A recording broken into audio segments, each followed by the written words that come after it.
台南市因为古迹多，加上巷弄矮，如果发生火警，有时大型的消防车较无方便。现在上桥已伫高压有水雾的设备，不管是古迹木造的结构袂去伤害，加上有水雾，具有导电绝缘的特性。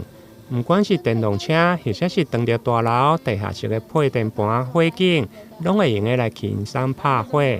历史古迹文物中，绝大部分就是以木造建筑物为主。而本套高压细水雾设备灭火药剂就是以粒径在百万分之一米的微小水粒子，所以不仅灭火效能卓越，更能避免强力水柱对历史建筑物产生冲击，使古迹不会因为火灾烧损水力冲击而倒塌。消防人员，我一直在思考，火根本无介大的时，阮去用迄个水来甲拍落，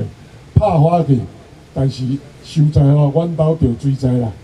对不对？也很无奈。那这样的话，我可以让这个受灾户他的不要2度伤害，就是说会损失降到最低。哦，那么这个还要特别跟副市长报告，都是我们台南市的这些善心人士、企业家来捐赠。那各位看到这边的这几部跟近两的不一样，因为蔡董事长捐赠的是整部车，还有排烟设备，还有很多的。那么这些呢？他那一部要400多万啦！上午的观景由着4间台南的在地企业，总共观景价达750万的消防设备，包括俊阳实业观景一台价达450万的泵浦消防车，以及上家行销、黄龙建设加富煌建设联合观景5套的高压有水雾的设备，由着副市长叶铁山代表接收。今天啊，我们吕董事长你们捐赠的这种细水的高压喷雾的这些设备，加装在我们的皮卡车上面。第一个，机动性非常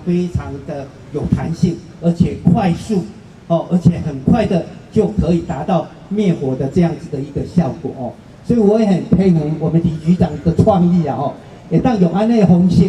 哦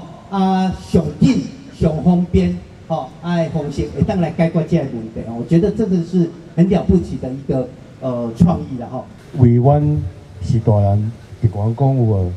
从细汉你嘛有能力的时阵，你就是爱继续做一寡好代志来帮